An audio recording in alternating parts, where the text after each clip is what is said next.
श्री स्वामी समर्थ. जय जय स्वामी समर्थ. नमस्कार प्रेमळ भक्तांनो, स्वागत आहे तुमच्या या आपल्या चॅनेलमध्ये. आजचा स्वामींचा मंत्र खास आम्ही तुमच्यासाठी घेऊन आलो. जो थकलेला आहे, ज्याचे मन तुटले आहे, ज्याला वाटतं की अंधारच अंधार आयुष्यात पसरलेला आहे, आज स्वामी समर्थ स्वतः म्हणतात, बाळा, तुझ्या आयुष्यातील अंधार आता संपणार आहे. फक्त डोळे उघडे ठेवून हा मंत्र ऐक. स्वामी म्हणतात, मी पाहतोय बाळा, तू किती संघर्ष केलास, एकटा लढलास, कोणालाही काही सांगितले नाहीस. लोकांनी तुझ्याबद्दल गैरसमज घेतला, पण तू शांत राहिलास. मी तुझं मौन ऐकलंय. तुझ्या डोळ्यातील अश्रू मी रोज पाहतोय. तू माझ्यावर विश्वास ठेवून झोपतोस आणि सकाळी उठल्यावर पुन्हा आयुष्याशी लढण्यास सज्ज होतोस.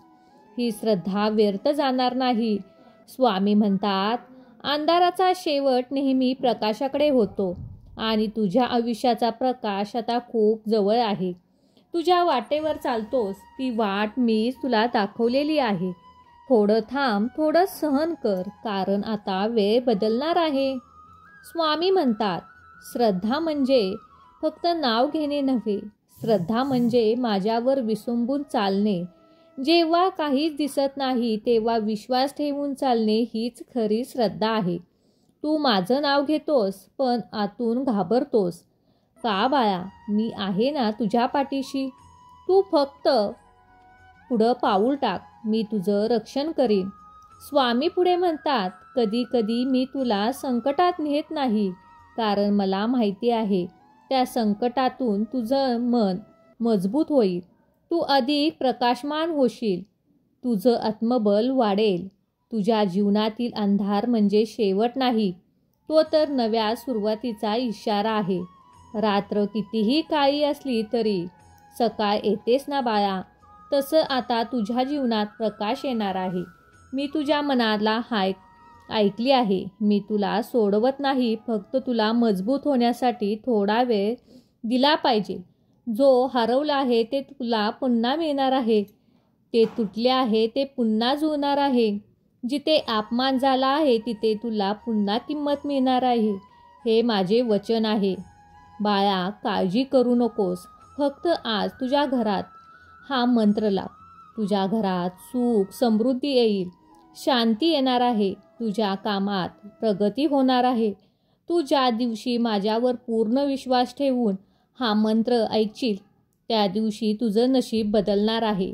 तुझ्या जीवनात असा चमत्कार होईल की जे लोक म्हणले होते ते कसं घडलं.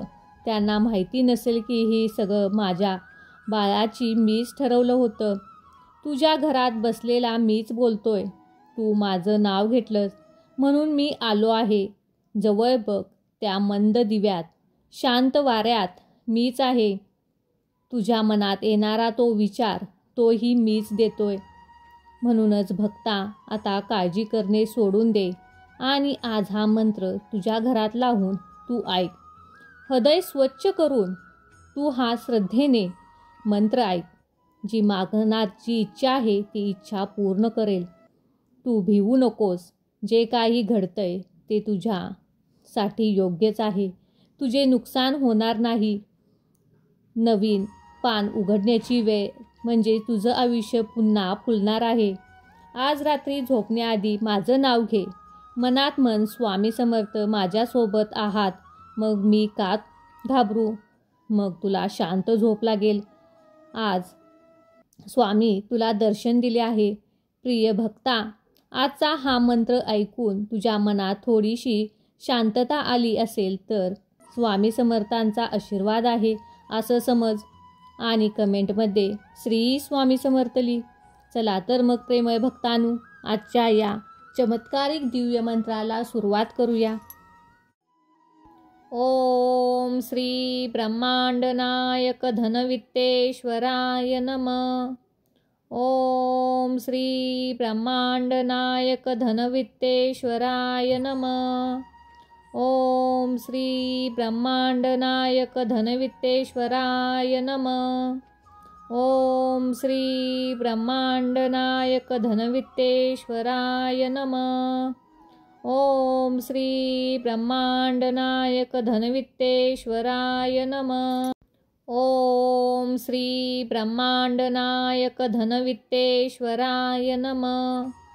ओम श्री ब्रह्मांडनायक धनवित्तेश्वराय नमः।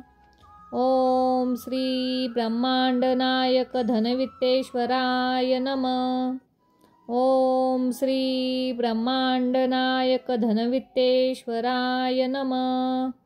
ओम श्री ब्रह्मांडनायक धनवित्तेश्वराय नमः। ओम श्री ब्रह्मांडनायक धनवित्तेश्वराय नमः। ओम श्री ब्रह्मांडनायक धनवित्तेश्वराय नमः। ओम श्री ब्रह्मांडनायक धनवित्तेश्वराय नमः। ओम श्री ब्रह्मांडनायक धनवित्तेश्वराय नमः। ओम श्री ब्रह्मांडनायक धनवित्तेश्वराय नमः। ओम श्री ब्रह्मांडनायक धनवित्तेश्वराय नमः। ओम श्री ब्रह्मांडनायक धनवित्तेश्वराय नमः। ओम श्री ब्रह्मांडनायक धनवित्तेश्वराय नमः। ओम श्री ब्रह्मांडनायक धनवित्तेश्वराय नमः। ओम श्री ब्रह्मांडनायक धनवित्तेश्वराय नमः। ओम श्री ब्रह्मांडनायक धनवित्तेश्वराय नमः। ओम श्री ब्रह्मांडनायक धनवित्तेश्वराय नमः।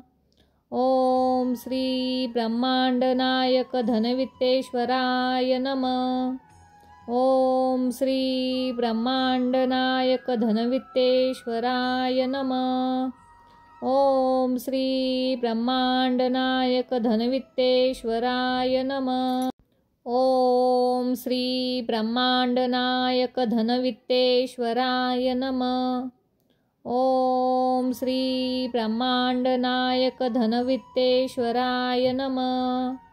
ओम श्री ब्रह्मांडनायक धनवित्तेश्वराय नमः। ओम श्री ब्रह्मांडनायक धनवित्तेश्वराय नमः। ओम श्री ब्रह्मांडनायक धनवित्तेश्वराय नमः। ओम श्री ब्रह्मांडनायक धनवित्तेश्वराय नमः।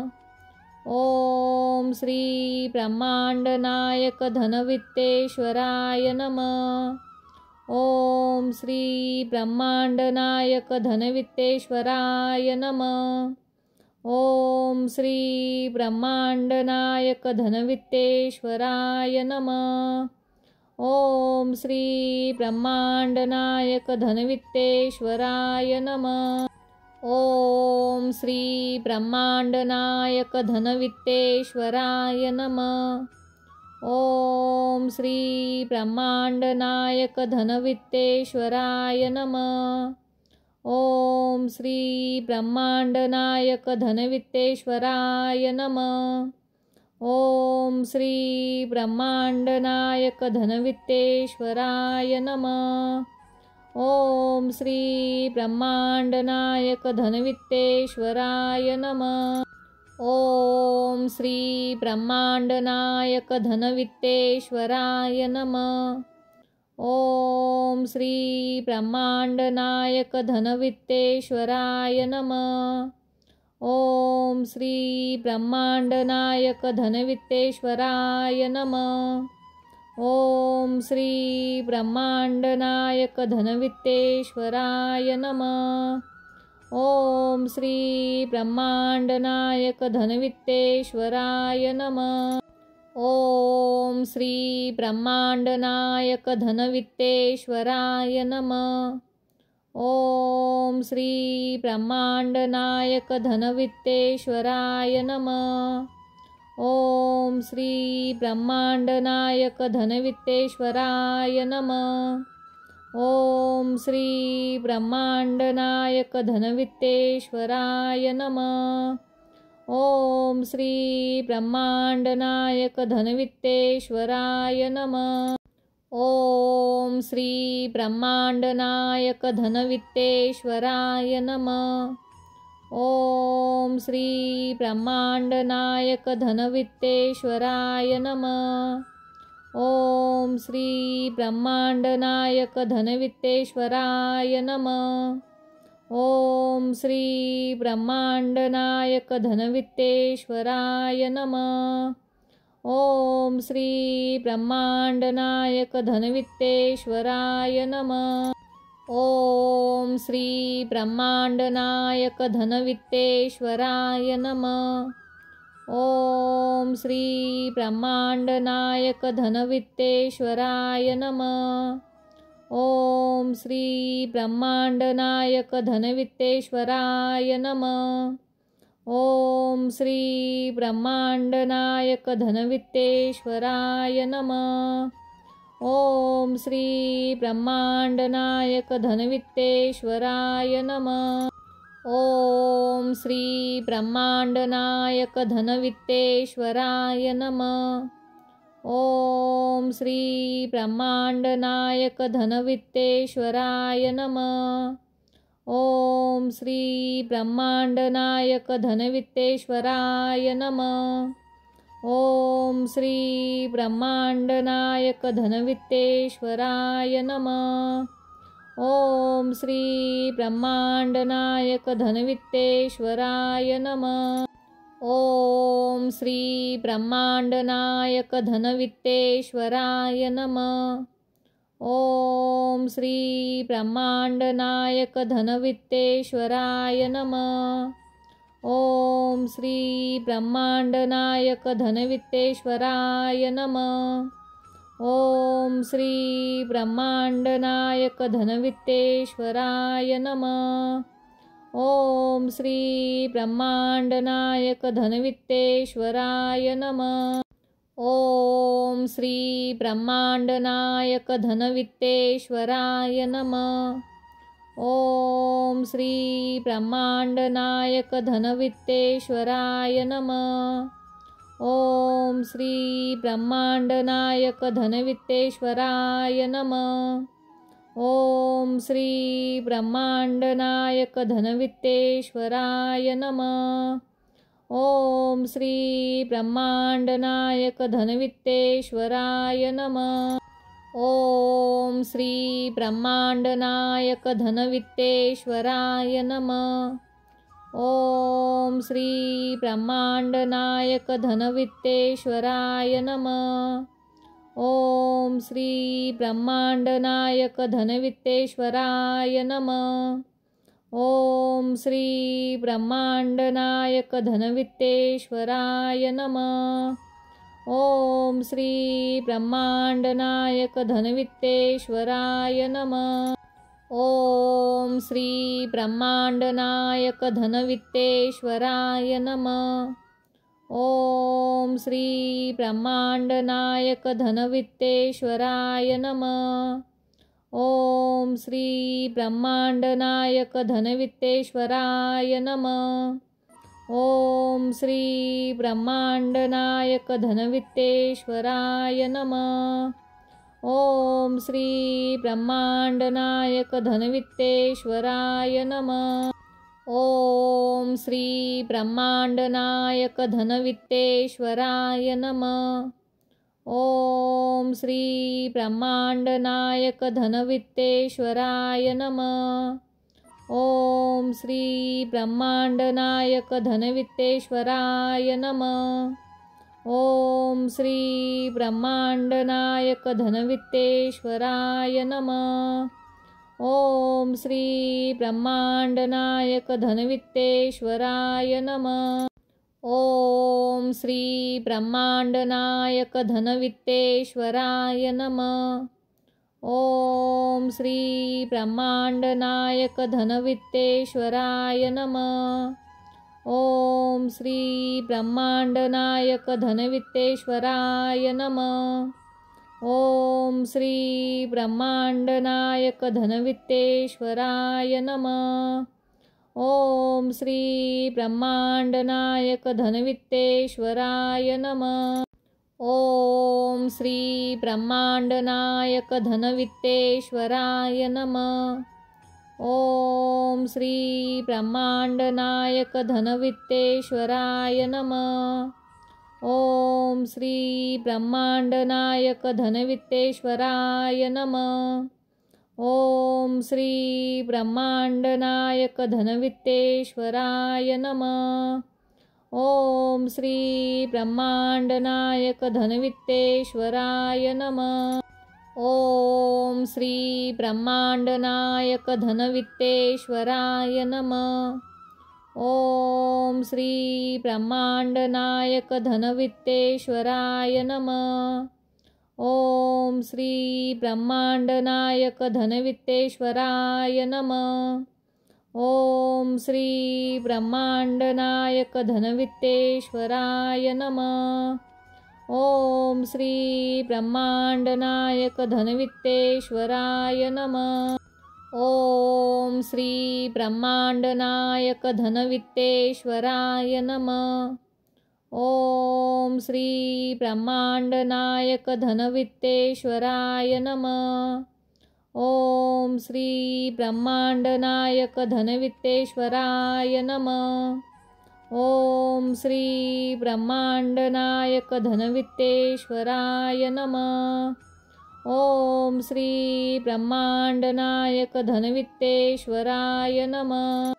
ओम श्री ब्रह्मांडनायक धनवित्तेश्वराय नमः। ओम श्री ब्रह्मांडनायक धनवित्तेश्वराय नमः। ओम श्री ब्रह्मांडनायक धनवित्तेश्वराय नमः। ओम श्री ब्रह्मांडनायक धनवित्तेश्वराय नमः। ओम श्री ब्रह्मांडनायक धनवित्तेश्वराय नमः। ओम श्री ब्रह्मांडनायक धनवित्तेश्वराय नमः। ओम श्री ब्रह्मांडनायक धनवित्तेश्वराय नमः। ओम श्री ब्रह्मांडनायक धनवित्तेश्वराय नमः। ओम श्री ब्रह्मांडनायक धनवित्तेश्वराय नमः। ओम श्री ब्रह्मांडनायक धनवित्तेश्वराय नमः। ओम श्री ब्रह्मांडनायक धनवित्तेश्वराय नमः। ओम श्री ब्रह्मांडनायक धनवित्तेश्वराय नमः। ओम श्री ब्रह्मांडनायक धनवित्तेश्वराय नमः। ओम श्री ब्रह्मांडनायक धनवित्तेश्वराय नमः। ओम श्री ब्रह्मांडनायक धनवित्तेश्वराय नमः। ओम श्री ब्रह्मांडनायक धनवित्तेश्वराय नमः। ओम श्री ब्रह्मांडनायक धनवित्तेश्वराय नमः। ओम श्री ब्रह्मांडनायक धनवित्तेश्वराय नमः। ओम श्री ब्रह्मांडनायक धनवित्तेश्वराय नमः। ओम श्री ब्रह्मांडनायक धनवित्तेश्वराय नमः। ओम श्री ब्रह्मांडनायक धनवित्तेश्वराय नमः। ओम श्री ब्रह्मांडनायक धनवित्तेश्वराय नमः। ओम श्री ब्रह्मांडनायक धनवित्तेश्वराय नमः। ओम श्री ब्रह्मांडनायक धनवित्तेश्वराय नमः। ओम श्री ब्रह्मांडनायक धनवित्तेश्वराय नमः। ओम श्री ब्रह्मांडनायक धनवित्तेश्वराय नमः। ओम श्री ब्रह्मांडनायक धनवित्तेश्वराय नमः। ओम श्री ब्रह्मांडनायक धनवित्तेश्वराय नमः। ओम श्री ब्रह्मांडनायक धनवित्तेश्वराय नमः। ओम श्री ब्रह्मांडनायक धनवित्तेश्वराय नमः। ओम श्री ब्रह्मांडनायक धनवित्तेश्वराय नमः। ओम श्री ब्रह्मांडनायक धनवित्तेश्वराय नमः। ओम श्री ब्रह्मांडनायक धनवित्तेश्वराय नमः। ओम श्री ब्रह्मांडनायक धनवित्तेश्वराय नमः। ओम श्री ब्रह्मांडनायक धनवित्तेश्वराय नमः। ओम श्री ब्रह्मांडनायक धनवित्तेश्वराय नमः। ओम श्री ब्रह्मांडनायक धनवित्तेश्वराय नमः। ओम श्री ब्रह्मांडनायक धनवित्तेश्वराय नमः। ओम श्री ब्रह्मांडनायक धनवित्तेश्वराय नमः। ओम श्री ब्रह्मांडनायक धनवित्तेश्वराय नमः। ओम श्री ब्रह्मांडनायक धनवित्तेश्वराय नमः। ओम श्री ब्रह्मांडनायक धनवित्तेश्वराय नमः।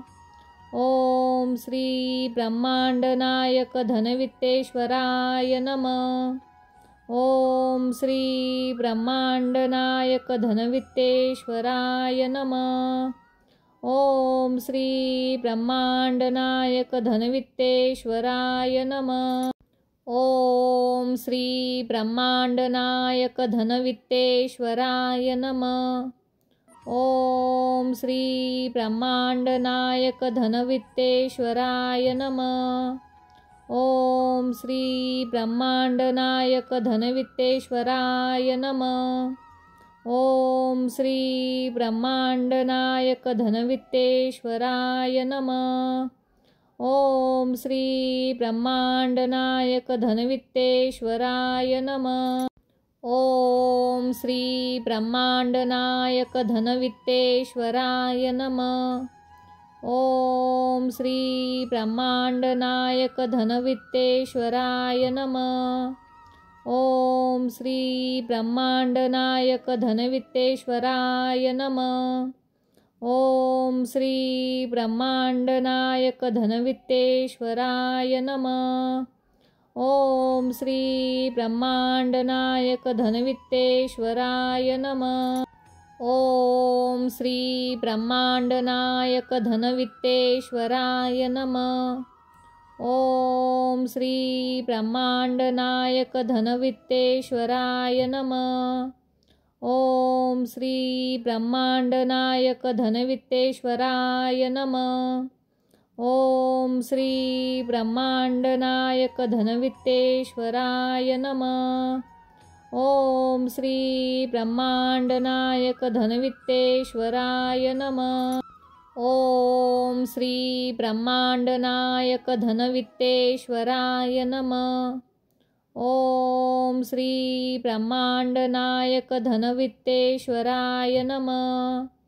ओम श्री ब्रह्मांडनायक धनवित्तेश्वराय नमः। ओम श्री ब्रह्मांडनायक धनवित्तेश्वराय नमः। ओम श्री ब्रह्मांडनायक धनवित्तेश्वराय नमः। ओम श्री ब्रह्मांडनायक धनवित्तेश्वराय नमः। ओम श्री ब्रह्मांडनायक धनवित्तेश्वराय नमः। ओम श्री ब्रह्मांडनायक धनवित्तेश्वराय नमः। ओम श्री ब्रह्मांडनायक धनवित्तेश्वराय नमः।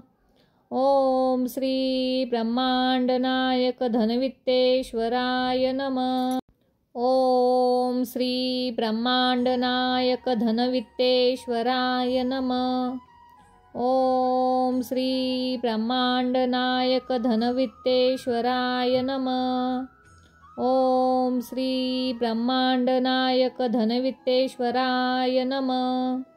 ओम श्री ब्रह्मांडनायक धनवित्तेश्वराय नमः। ओम श्री ब्रह्मांडनायक धनवित्तेश्वराय नमः। ओम श्री ब्रह्मांडनायक धनवित्तेश्वराय नमः। ओम श्री ब्रह्मांडनायक धनवित्तेश्वराय नमः। ओम श्री ब्रह्मांडनायक धनवित्तेश्वराय नमः। ओम श्री ब्रह्मांडनायक धनवित्तेश्वराय नमः। ओम श्री ब्रह्मांडनायक धनवित्तेश्वराय नमः। ओम श्री ब्रह्मांडनायक धनवित्तेश्वराय नमः। ओम श्री ब्रह्मांडनायक धनवित्तेश्वराय नमः। ओम श्री ब्रह्मांडनायक धनवित्तेश्वराय नमः। ओम श्री ब्रह्मांडनायक धनवित्तेश्वराय नमः। ओम श्री ब्रह्मांडनायक धनवित्तेश्वराय नमः। ओम श्री ब्रह्मांडनायक धनवित्तेश्वराय नमः।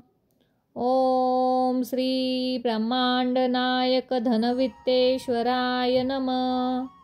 ओम श्री ब्रह्मांडनायक धनवित्तेश्वराय नमः। ओम श्री ब्रह्मांडनायक धनवित्तेश्वराय नमः।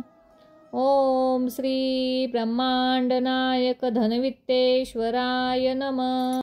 ओम श्री ब्रह्मांडनायक धनवित्तेश्वराय नमः।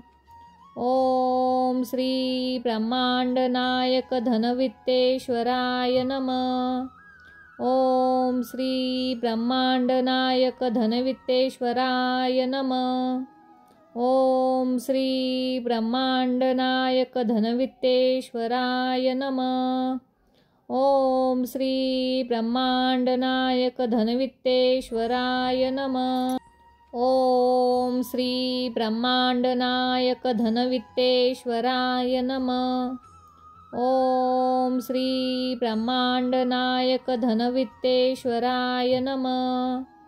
ओम श्री ब्रह्मांडनायक धनवित्तेश्वराय नमः। ओम श्री ब्रह्मांडनायक धनवित्तेश्वराय नमः। ओम श्री ब्रह्मांडनायक धनवित्तेश्वराय नमः। ओम श्री ब्रह्मांडनायक धनवित्तेश्वराय नमः। ओम श्री ब्रह्मांडनायक धनवित्तेश्वराय नमः। ओम श्री ब्रह्मांडनायक धनवित्तेश्वराय नमः। ओम श्री ब्रह्मांडनायक धनवित्तेश्वराय नमः। ओम श्री ब्रह्मांडनायक धनवित्तेश्वराय नमः। ओम श्री ब्रह्मांडनायक धनवित्तेश्वराय नमः। ओम श्री ब्रह्मांडनायक धनवित्तेश्वराय नमः। ओम श्री ब्रह्मांडनायक धनवित्तेश्वराय नमः। ओम श्री ब्रह्मांडनायक धनवित्तेश्वराय नमः। ओम श्री ब्रह्मांडनायक धनवित्तेश्वराय नमः। ओम श्री ब्रह्मांडनायक धनवित्तेश्वराय नमः। ओम श्री ब्रह्मांडनायक धनवित्तेश्वराय नमः। ओम श्री ब्रह्मांडनायक धनवित्तेश्वराय नमः। ओम श्री ब्रह्मांडनायक धनवित्तेश्वराय नमः। ओम श्री ब्रह्मांडनायक धनवित्तेश्वराय नमः। ओम श्री ब्रह्मांडनायक धनवित्तेश्वराय नमः। ओम श्री ब्रह्मांडनायक धनवित्तेश्वराय नमः। ओम श्री ब्रह्मांडनायक धनवित्तेश्वराय नमः। ओम श्री ब्रह्मांडनायक धनवित्तेश्वराय नमः।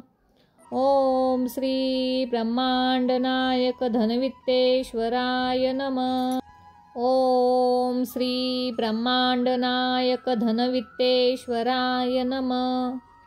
ओम श्री ब्रह्मांडनायक धनवित्तेश्वराय नमः। ओम श्री ब्रह्मांडनायक धनवित्तेश्वराय नमः। ओम श्री ब्रह्मांडनायक धनवित्तेश्वराय नमः। ओम श्री ब्रह्मांडनायक धनवित्तेश्वराय नमः। ओम श्री ब्रह्मांडनायक धनवित्तेश्वराय नमः। ओम श्री ब्रह्मांडनायक धनवित्तेश्वराय नमः। ओम श्री ब्रह्मांडनायक धनवित्तेश्वराय नमः। ओम श्री ब्रह्मांडनायक धनवित्तेश्वराय नमः। ओम श्री ब्रह्मांडनायक धनवित्तेश्वराय नमः। ओम श्री ब्रह्मांडनायक धनवित्तेश्वराय नमः। ओम श्री ब्रह्मांडनायक धनवित्तेश्वराय नमः। ओम श्री ब्रह्मांडनायक धनवित्तेश्वराय नमः। ओम श्री ब्रह्मांडनायक धनवित्तेश्वराय नमः। ओम श्री ब्रह्मांडनायक धनवित्तेश्वराय नमः। ओम श्री ब्रह्मांडनायक धनवित्तेश्वराय नमः। ओम श्री ब्रह्मांडनायक धनवित्तेश्वराय नमः।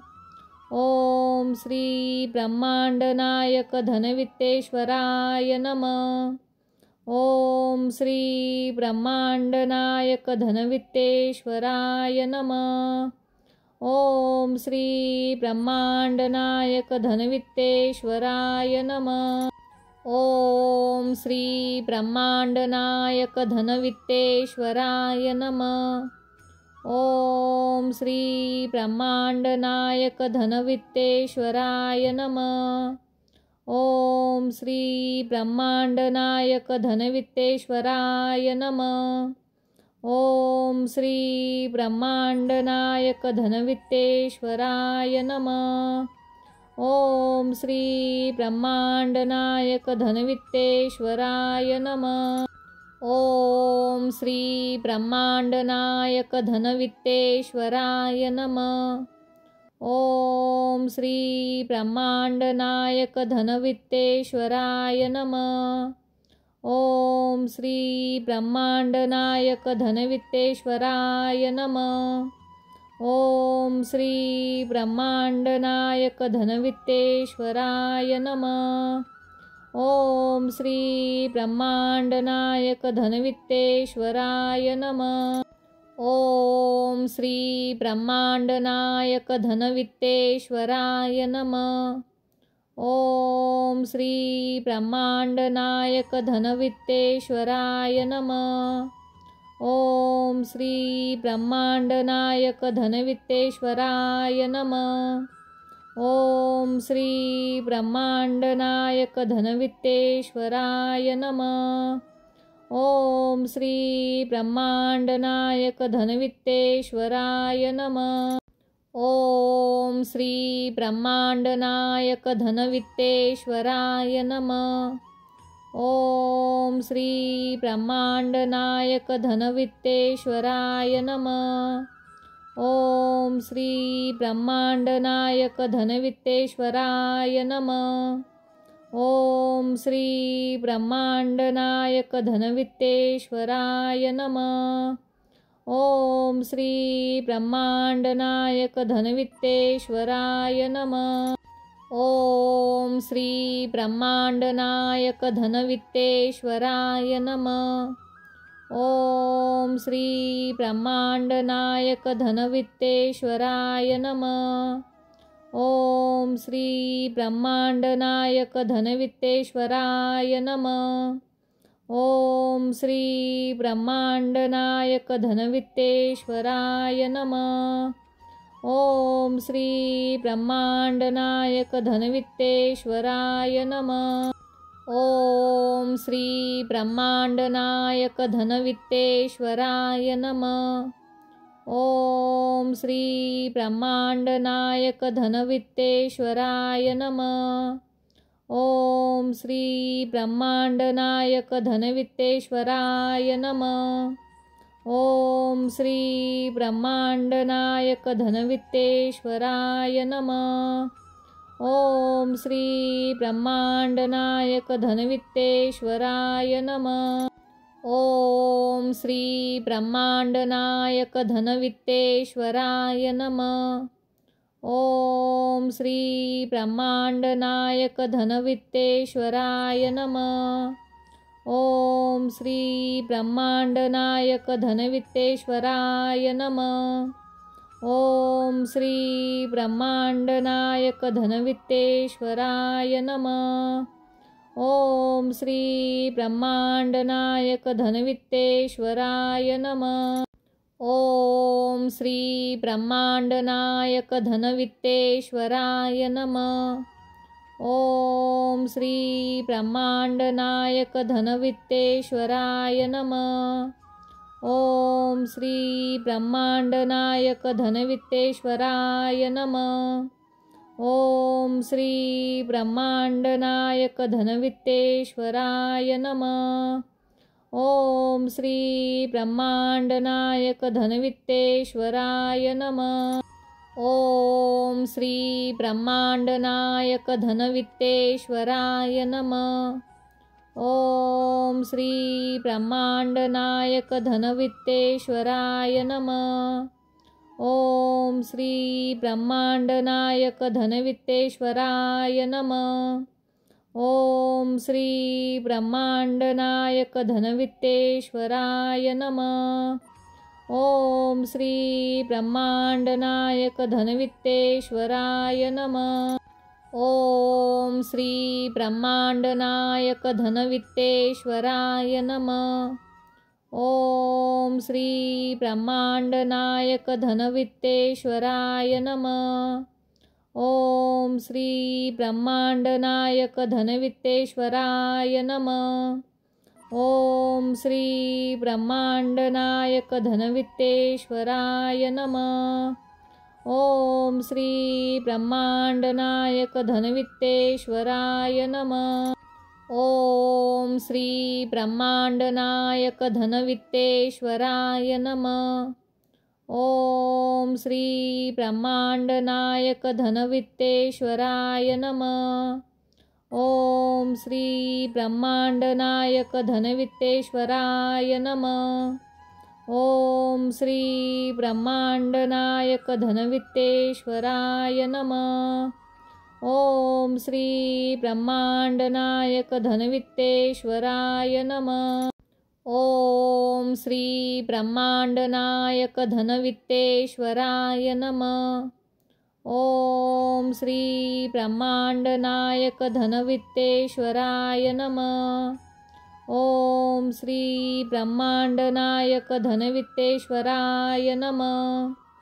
ओम श्री ब्रह्मांडनायक धनवित्तेश्वराय नमः। ओम श्री ब्रह्मांडनायक धनवित्तेश्वराय नमः। ओम श्री ब्रह्मांडनायक धनवित्तेश्वराय नमः। ओम श्री ब्रह्मांडनायक धनवित्तेश्वराय नमः।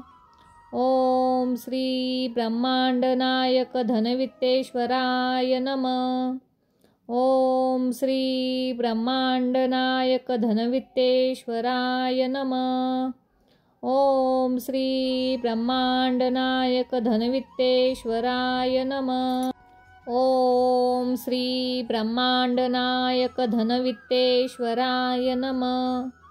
ओम श्री ब्रह्मांडनायक धनवित्तेश्वराय नमः। ओम श्री ब्रह्मांडनायक धनवित्तेश्वराय नमः। ओम श्री ब्रह्मांडनायक धनवित्तेश्वराय नमः। ओम श्री ब्रह्मांडनायक धनवित्तेश्वराय नमः। ओम श्री ब्रह्मांडनायक धनवित्तेश्वराय नमः। ओम श्री ब्रह्मांडनायक धनवित्तेश्वराय नमः। ओम श्री ब्रह्मांडनायक धनवित्तेश्वराय नमः। ओम श्री ब्रह्मांडनायक धनवित्तेश्वराय नमः। ओम श्री ब्रह्मांडनायक धनवित्तेश्वराय नमः। ओम श्री ब्रह्मांडनायक धनवित्तेश्वराय नमः। ओम श्री ब्रह्मांडनायक धनवित्तेश्वराय नमः। ओम श्री ब्रह्मांडनायक धनवित्तेश्वराय नमः। ओम श्री ब्रह्मांडनायक धनवित्तेश्वराय नमः। ओम श्री ब्रह्मांडनायक धनवित्तेश्वराय नमः। ओम श्री ब्रह्मांडनायक धनवित्तेश्वराय नमः। ओम श्री ब्रह्मांडनायक धनवित्तेश्वराय नमः। ओम श्री ब्रह्मांडनायक धनवित्तेश्वराय नमः। ओम श्री ब्रह्मांडनायक धनवित्तेश्वराय नमः। ओम श्री ब्रह्मांडनायक धनवित्तेश्वराय नमः। ओम श्री ब्रह्मांडनायक धनवित्तेश्वराय नमः। ओम श्री ब्रह्मांडनायक धनवित्तेश्वराय नमः। ओम श्री ब्रह्मांडनायक धनवित्तेश्वराय नमः। ओम श्री ब्रह्मांडनायक धनवित्तेश्वराय नमः। ओम श्री ब्रह्मांडनायक धनवित्तेश्वराय नमः। ओम श्री ब्रह्मांडनायक धनवित्तेश्वराय नमः। ओम श्री ब्रह्मांडनायक धनवित्तेश्वराय नमः। ओम श्री ब्रह्मांडनायक धनवित्तेश्वराय नमः। ओम श्री ब्रह्मांडनायक धनवित्तेश्वराय नमः।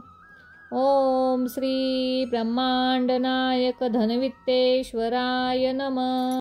ओम श्री ब्रह्मांडनायक धनवित्तेश्वराय नमः।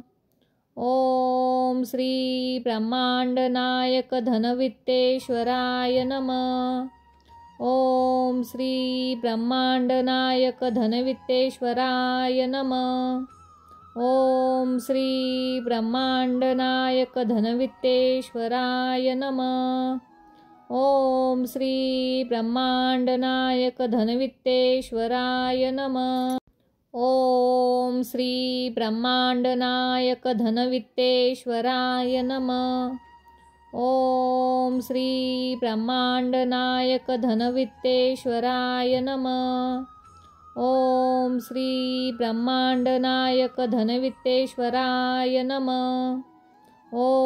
श्री ब्रह्मांडनायक धनवित्तेश्वराय नमः। ओम श्री ब्रह्मांडनायक धनवित्तेश्वराय नमः। ओम श्री ब्रह्मांडनायक धनवित्तेश्वराय नमः। ओम श्री ब्रह्मांडनायक धनवित्तेश्वराय नमः। ओम श्री ब्रह्मांडनायक धनवित्तेश्वराय नमः। ओम श्री ब्रह्मांडनायक धनवित्तेश्वराय नमः। ओम श्री ब्रह्मांडनायक धनवित्तेश्वराय नमः। ओम श्री ब्रह्मांडनायक धनवित्तेश्वराय नमः। ओम श्री ब्रह्मांडनायक धनवित्तेश्वराय नमः। ओम श्री ब्रह्मांडनायक धनवित्तेश्वराय नमः। ओम श्री ब्रह्मांडनायक धनवित्तेश्वराय नमः। ओम श्री ब्रह्मांडनायक धनवित्तेश्वराय नमः। ओम श्री ब्रह्मांडनायक धनवित्तेश्वराय नमः। ओम श्री ब्रह्मांडनायक धनवित्तेश्वराय नमः। ओम श्री ब्रह्मांडनायक धनवित्तेश्वराय नमः। ओम श्री ब्रह्मांडनायक धनवित्तेश्वराय नमः। ओम श्री ब्रह्मांडनायक धनवित्तेश्वराय नमः। ओम श्री ब्रह्मांडनायक धनवित्तेश्वराय नमः। ओम श्री ब्रह्मांडनायक धनवित्तेश्वराय नमः। ओम श्री ब्रह्मांडनायक धनवित्तेश्वराय नमः। ओम श्री ब्रह्मांडनायक धनवित्तेश्वराय नमः। ओम श्री ब्रह्मांडनायक धनवित्तेश्वराय नमः। ओम श्री ब्रह्मांडनायक धनवित्तेश्वराय नमः। ओम श्री ब्रह्मांडनायक धनवित्तेश्वराय नमः। ओम श्री ब्रह्मांडनायक धनवित्तेश्वराय नमः। ओम श्री ब्रह्मांडनायक धनवित्तेश्वराय नमः। ओम श्री ब्रह्मांडनायक धनवित्तेश्वराय नमः। ओम श्री ब्रह्मांडनायक धनवित्तेश्वराय नमः। ओम श्री ब्रह्मांडनायक धनवित्तेश्वराय नमः। ओम श्री ब्रह्मांडनायक धनवित्तेश्वराय नमः। ओम श्री ब्रह्मांडनायक धनवित्तेश्वराय नमः। ओम श्री ब्रह्मांडनायक धनवित्तेश्वराय नमः। ओम श्री ब्रह्मांडनायक धनवित्तेश्वराय नमः। ओम श्री ब्रह्मांडनायक धनवित्तेश्वराय नमः। ओम श्री ब्रह्मांडनायक धनवित्तेश्वराय नमः। ओम श्री ब्रह्मांडनायक धनवित्तेश्वराय नमः। ओम श्री ब्रह्मांडनायक धनवित्तेश्वराय नमः। ओम श्री ब्रह्मांडनायक धनवित्तेश्वराय नमः। ओम श्री ब्रह्मांडनायक धनवित्तेश्वराय नमः। ओम श्री ब्रह्मांडनायक धनवित्तेश्वराय नमः। ओम श्री ब्रह्मांडनायक धनवित्तेश्वराय नमः। ओम श्री ब्रह्मांडनायक धनवित्तेश्वराय नमः। ओम श्री ब्रह्मांडनायक धनवित्तेश्वराय नमः। ओम श्री ब्रह्मांडनायक धनवित्तेश्वराय नमः। ओम श्री ब्रह्मांडनायक धनवित्तेश्वराय नमः। ओम श्री ब्रह्मांडनायक धनवित्तेश्वराय नमः। ओम श्री ब्रह्मांडनायक धनवित्तेश्वराय नमः। ओम श्री ब्रह्मांडनायक धनवित्तेश्वराय नमः। ओम श्री ब्रह्मांडनायक धनवित्तेश्वराय नमः। ओम श्री ब्रह्मांडनायक धनवित्तेश्वराय नमः। ओम श्री ब्रह्मांडनायक धनवित्तेश्वराय नमः।